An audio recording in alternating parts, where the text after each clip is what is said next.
시우쌤의 수학 개념 사전. 자, 오늘도 매우 중요한 거 할 겁니다. 매 순간, 매 강의마다 중요한 걸 하지만, 오늘은 너무너무 중요해요. 삼각형의 합동 조건에 대한 이야기를 할 거예요. 우리 앞서서 어떤 이야기를 했었냐면, 삼각형을 작도하는 거.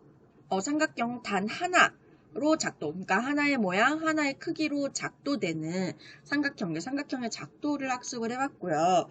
그 다음에 지지난 시간 있죠. 지지난 시간에 삼각형이 하나로 정해지는 조건, 결국 그 작도랑 연계돼서 하는 이야기, 똑같은 이야기이기도 하거든요. 그래서 삼각형이 하나로 정해지는 조건에 대한 이야기를 해봤습니다. 그럼 우리 삼각형이 하나로 정해지는 조건이 세 가지가 있었어요. 이 세상에 존재하는 삼각형, 딱 하나의 삼각형을 만들기 위해서 어떤 조건들이 필요하냐. 첫 번째, 세 변의 길이가 주어져 있을 때, 물론 가장 긴 변이 나머지 두 변의 길이 합보다는 작아야지 삼각형이 만들어질 수 있다라고 했었고요.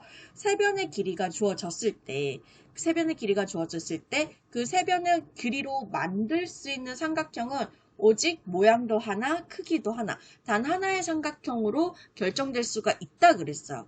이게 결국엔 이 삼각형의 합동 조건의 첫 번째 합동 조건이랑 동일합니다. 사실 그럴 수밖에 없겠죠. 세 변의 길이가 주어졌을 때 만들 수 있는 삼각형은요, 오직 하나라고 했었잖아요. 그죠?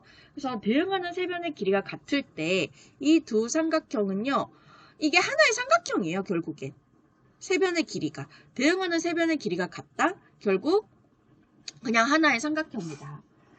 그 합동이란 게 뭐였어요? 두 삼각형이 모양과 크기가 완전히 똑같아요. 삼각형이 하나로 결정되는 조건이 뭐였어요? 삼각형이 모양과 크기가 완전히 하나예요. 한 가지예요. 결국 일맥상통한 겁니다. 이해되시겠어요? 그래서 이렇게 대응하는 세 변의 길이가 각각 같을 때 이 두 삼각형 결국 같은 모양이에요. 같은 크기인 거예요. 그래서 합동이 될 수밖에 없죠. 합동기호 지난 시간에 배웠던 거 기억나시죠? 그럼 여기에서의 대응변이란 지금 보시면 요 길이와 요 선생님 색칠한 이 핑크색 부분이 대응변, 길이 같아요. 길이 같은 거고, 그리고 요 길이랑 요 길이가 서로 대응하는 변인데 당연히 길이가 같겠죠. 그죠? 그리고 요 부분과 요 부분이 대응하는 변, 길이가 같겠죠. 그래서 얘네들은 모양과 크기가 같은 합동일 수밖에 없다는 겁니다. 그래서 우리는 삼각형의 합동 조건 첫 번째, 처음에는 서로 다른 삼각형인 줄 알고 두 개를 봤더니 그 두 개가 서로 대응하는 변의 길이가 같더래요. 대응하는 세 변의 길이가 이렇게 각각 같을 때 두 삼각형은 결국 똑같은 거고, 완전히 똑같은 거고, 그래서 합동이라고 나타낼 수가 있다. 그래서 세 변의 길이가 같을 때, 삼각형의 합동 조건, 세 변의 길이가 같을 때, 이거를 우리가 알파벳으로 한번 나타내 볼게요. 알파벳으로. 이 여기서 말하는 변이 영어로 사이드거든요.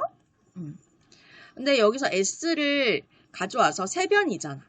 그럼 변이 3개니까 S가 3개가 되겠죠. 그래서 대응하는 세 변의 길이가 같다라고 해서 SSS 합동이라고 불러줄 겁니다. 이해되시겠죠? 자, 두 번째 이야기 한번 해보도록 하겠습니다. 두 번째 이야기. 어떤 이야기냐면, 대응하는 두 변의, 요거 먼저 해야 되겠네. 우리 지난 시간에 이제 삼각형이 하나로 결정되어지는 조건에서 두 번째 조건이 뭐였는지 기억나실까요? 기억나셔야 되는데, 뭐냐면, 두 변의 길이와 반드시 그 끼인 각의 크기가 주어져 있을 때, 얘는 삼각형이 딱 하나, 모양도 하나, 크기도 하나, 딱 하나의 삼각형으로 결정되어진다라고 했습니다. 이게 삼각형의 두 번째 합동 조건이랑 똑같아요. 그럼 그럴 수밖에 없겠지. 모양도 하나, 크기가 하나니까요. 그럼 두 번째 조건이 뭐라고요? 대응하는 두 변의 길이가 각각 같고 그 끼인 각의 크기가 같을 때 두 삼각형은 서로 합동이 된다는 겁니다. 이해되실까요? 그럼 여기서도 요 길이랑 요 길이가 서로 대응변이라서 같아요. 그리고 요 길이랑 요 길이랑 서로 대응변이라서 같은데 이 상황에서 이 두 변, 대응하는 두 변의 끼인각, 반드시 끼인각이어야 돼요. 끼인각의 크기가 같을 때 이 삼각형은 모양이 하나로 결정되어지고 크기도 모양과 크기가 하나로 결정되어지고 결국 얘네들이 모양과 크기가 같은 하나의 삼각형이 되는 거니까 결국 하나의 합동이 되는 겁니다. 합동인 삼각형이 되는 거예요. 그래서 이때를 우리가 또 알파벳으로 이야기해 볼게요. 첫 번째는 이제 대응하는 세 변의 길이 같을 때 SSS라고 했고요. 두 번째는 어떻게 하느냐. 자, 아까 변이 사이드라고 했잖아요. 이 양쪽에 사이드가 이렇게 있는 거지. 대응하는 두 변의 길이가 같고 끼인각이잖아요. 끼인각이 이 여기 있는 S와 이 S 두 변 사이에 있는 거니까 각을 영어로 앵글이라고 부르거든요. 거기서 A를 따와서 SAS 합동이라고 하는 겁니다. 자, 우리 합동 조건 두 가지 배웠어요. 첫 번째 합동 조건, 대응하는 세 변의 길이가 같을 때, 이때 합동 조건을 SSS 합동 조건이라고 부를 거고, 앞으로 여러분 많이 보시게 될 거예요. 두 번째 합동 조건이 뭐냐면, 대응하는 두 변의 길이가 같고, 그 끼인 각의 크게 같은 두 삼각형은 합동이 되더라. 묻지도 따지지도 않고 합동이 되더라. 그때 합동 조건은 SAS. ASS 아니에요. SSA 아닙니다. A가 반드시 끼어 있어서 SAS 합동이 되는 겁니다. 그럼 선생님, 요런 케이스는요. 만약에 끼인 각이 아니라 다른 쪽에 있는 각이 대응 각이 같으면 어떻게 돼요? 얘는 모양이 여러 개 나올 수 있어요.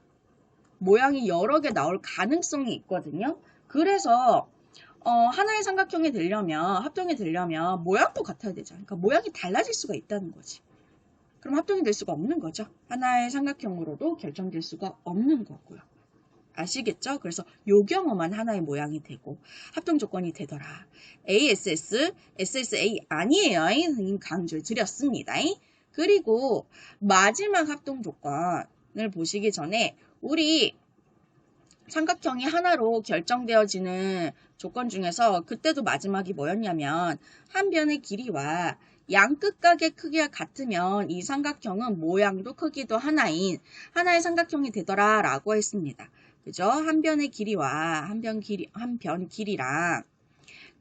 이 한 변 길이의 양 끝각의 크기가 같으면 양 끝각이 주어져 있으면 단 하나의 삼각형으로 모양도 크기도 하나인 단 하나의 삼각형으로 결정되어진다라고 이야기를 드렸었는데 합동 조건도 결국 똑같아요. 어떤 합동 조건이 있을 거냐면 봐봐요. 두 개의 삼각형이 있는데 이렇게 대응하는 한 변의 길이가 같아요. 한 변의 길이가 같고 그리고 양 끝각 여기 각이랑 대응하는 각의 크기 같고요. 여기 각이랑 이렇게 대응하는 각의 크기가 같아요. 그럼 두 삼각형은 결국 모양도 크기도 하나인 하나의 삼각형이 되는 거고 그래서 두 삼각형은 서로 모양과 크기가 같은 합동일 수밖에 없더라라는 이야기가 되는 거예요. 그럼 이 합동 조건도 우리가 알파벳으로 나타낼 수가 있는데 일단 요 한 편, 대응하는 한 편, 사이드, S 그리고 양 끝각이잖아요. 이 여기도 A, 여기도 A 앵글인데 그래 양쪽에 이 S를 기준으로 해서 양쪽에 있는 거니까 양쪽에 이렇게 A를 놓을게요. 그래서 ASA 합동이라고 불러주면 되는 거예요. 이해되시겠죠? ASA 합동이 되는 겁니다. 얘도 AAS 아니에요. SAA 아닙니다. 아시겠죠? 반드시 이렇게 돼야 됩니다.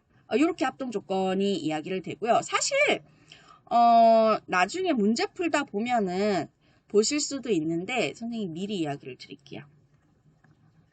보실 수도 있는데 무슨 말이냐면 한 변의 길이와 여기가 아니라 여기 각이랑 여기 각 그리고 여기 각이랑 여기가 서로 대응각이라서 각의 크기가 같다라고 주어져 있는 상태예요. 오케이? 여기가 이렇게 되고 여기 두 변에 대응하는 두 변의 길이가 같고 그럼 친구들이 물어요. 선생님 이거 ASA 합동이 아닌 것 같은데요? 여기가 대응각이고 대응각의 크기가 같다라고 주어져야지 ASA가 되는 거잖아요. 근데 이쪽이 대응각이고 각의 크기가 같다라고 주어져 있으면 얘는 합동이 아니잖아요. 라고 생각할 수 있죠. 훌륭한 생각입니다. 생각 잘 하셨어요. 그런데 얘도 결국엔 ASA 합동이 되는 거거든요. ASA 합동이 되는 거예요. 왜냐면 삼각형의 세 내각의 크기 합은 몇 도예요? 대답하고 계신 거죠. 180도입니다. 180도예요. 그죠? 그럼 180도에서 요렇게 두 각의 크기 합 똑같잖아요. 그지? 똑같은 각의 크기를 더한 거니까 요렇게 두 각의 크기의 합을 180도에서 요 두 각의 크기의 합을 선생님 별이라고 해볼게요. 별도라고 해볼게요. 그럼 여기도 결국 180 빼기 별도 여기. 그럼 똑같이 여기도 180 빼기 별도. 결국 둘 다 180 빼기 별로 똑같잖아요. 그러니까 각의 크기가 똑같은 게 되어버리는 거예요. 그래서 결론적으로 한 변의 길이와 양끝각의 크기가 같아지네 라고 해서 ASA 합동이 되는 겁니다. 그러면 선생님 이런 질문하는 친구들이 있을 수 있죠. 그러면 여기를 AS라고 해서 합동을 AAS 합동이라고 해도 되는 거 아닌가요? 아니요. 그러니까 정식적으로 이렇게만 이야기하기로 약속된 것이기 때문에 이렇게는 표현 안 하고요. 이런 상황에서도 우리는 합동 조건을 ASA 합동이라고 불러주는 거예요. 요런 상황도 결국엔 뭐가 된다? ASA 합동이 되더라. 그래서 요걸로 생각을 해주셔야 되는 겁니다. 이해되실까요? 이제 바로 이어나가 보도록 하겠습니다. 복습해야 되니까요. 선생님 문제를 살짝 고쳤는데 보시면 기역, 이 삼각형이랑 합동인 친구를 찾을게요. 합동인 삼각형 찾으실 때 우리가 배웠던 합동 조건 대응하는 세 변의 길이가 같아요. SSS. 그리고 대응하는 두 변의 길이와 그 끼인 각의 크기가 같아요. SAS. 그리고 한 변과 양끝각의 크기가 같아요. ASA. 요 합동 조건 중에서 하나를 만족을 하면 두 삼각형은 무조건 합동이 되는 거거든요. 오케이? 그럼 첫 번째 기역을 볼게요. 기역이 두 변의 길이와 그 끼인 각이 40도라고 주어져 있잖아요. 뭔가 느낌이 두 변의 길이와 끼인 각이 주어져 있어 SAS 합동일 것 같은 느낌적인 느낌이 와요.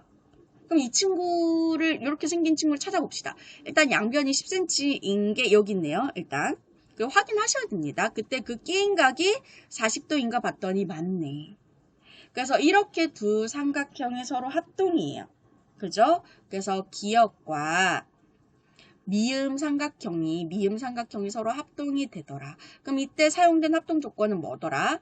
SAS 합동이 되더라 라고 이야기해 주시면 되는 겁니다. 이해되시겠죠? 그 다음에 두 번째 이 친구를 볼게요.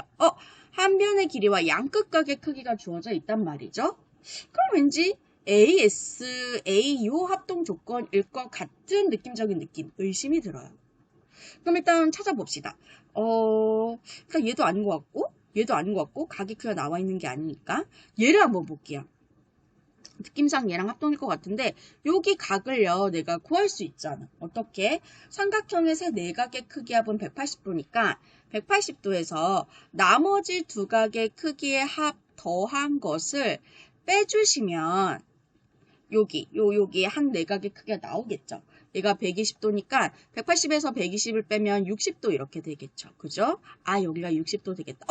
이렇게 두 삼각형을 봤더니 한 변, 대응하는 변이 8cm로 똑같고 양끝각이 60도, 40도. 여기도 60도, 40도. 우리가 의심했던 ASA 합동이 맞네요. 그래서 니은하고 디귿이 서로 합동인 삼각형이 되는 거고요. 이때 합동 조건은 ASA 합동이 되더라 라고 이야기를 해주시면 되는 겁니다. 그러면 나머지 얘네 둘이 남았는데 얘네 둘이 합동인지 한번 확인해 볼게요. 아닐 수도 있으니까 한번 확인을 해보도록 하겠습니다. 어떻게 확인을 하실 거냐면 일단 대응하는 세 변의 길이가 나와서 SSS 합동이지 않을까 의심해보는 거지. 가봅니다. 대응하는 변 8cm 있습니다. 같은 길이 있고요. 5cm 있어요. 같은 길이 있고요. 10cm 있어요. 같은 길이 있네요. 결국 대응하는 세 변의 길이가 각각 같은 케이스가 되는 거죠. 그래서 리을 삼각형과 비읍 삼각형도 서로 합동이 되는 거고요. 그럼 이때 합동 조건은 뭐가 되느냐? 대응하는 세 변의 길이가 같네요. SSS 합동이 된다. 라고 이야기를 해주시면 되겠습니다.